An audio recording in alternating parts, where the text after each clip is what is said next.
আজ হলো 19 নভেম্বর 2025-এর শেষ অমাবস্যা। আজকের পুরো দিনটাই কিন্তু শক্তি জাগরণের দিন। তাই অমাবস্যা বলে দিনটা খুব অশুভ বা খারাপ এরকম কেউই মনে করো না।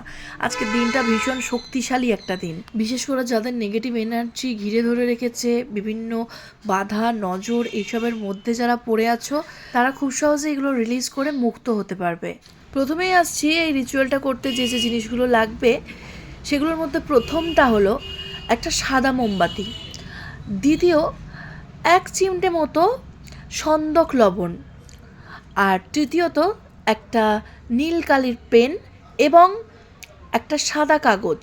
আর যদি তোমাদের কাছে ধূপ বা আগরবাতি থেকে থাকে তাহলে সেটা একটা। এছাড়া এই রিচুয়ালটা করতে গেলে তেমন আর কিছুই লাগবে না। চলো তাহলে রিচুয়াল পদ্ধতিটা একটু জেনে নিই। প্রথমেই নিলিবিলি একটা জায়গায় শান্তভাবে বসবে, তারপর মোমবাতিটা জ্বালাবে। এরপর চোখ বন্ধ করে 7 বার গভীরভাবে শ্বাস নিতে হবে। যখন দেখবে মাথাটা বেশ হালকা হালকা লাগছে, ঠিক সেই সময় কাগজটা নেবে, কাগজের মধ্যে লিখবে যা আমাকে আটকে রেখেছে। ভালো করে শুনে নাও, যা আমাকে আটকে রেখেছে, ভয়, নেগেটিভ শক্তি, বাধা, নজর, আজ অমাবস্যার অন্ধকারে আমি তা মুক্ত করছি। আজ অমাবস্যার অন্ধকারে আমি তা মুক্ত করছি।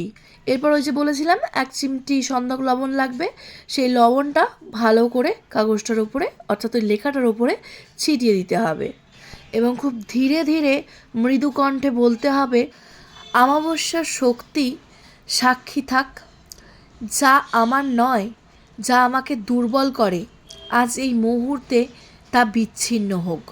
আবারও বলে দিচ্ছি, শুনে নাও, অমাবস্যার শক্তি সাক্ষী থাক, যা আমার নয়, যা আমাকে দুর্বল করে, আজ এই মুহূর্তে তা বিচ্ছিন্ন হোক।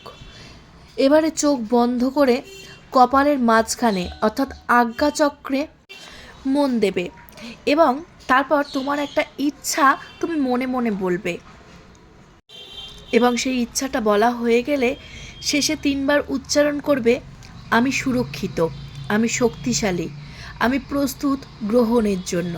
আবারও বলে দিচ্ছি, নিজের ইচ্ছা মনে মনে বলার পর 3 বার উচ্চারণ করবে, আমি সুরক্ষিত, আমি শক্তিশালী, আমি প্রস্তুত গ্রহণের জন্য।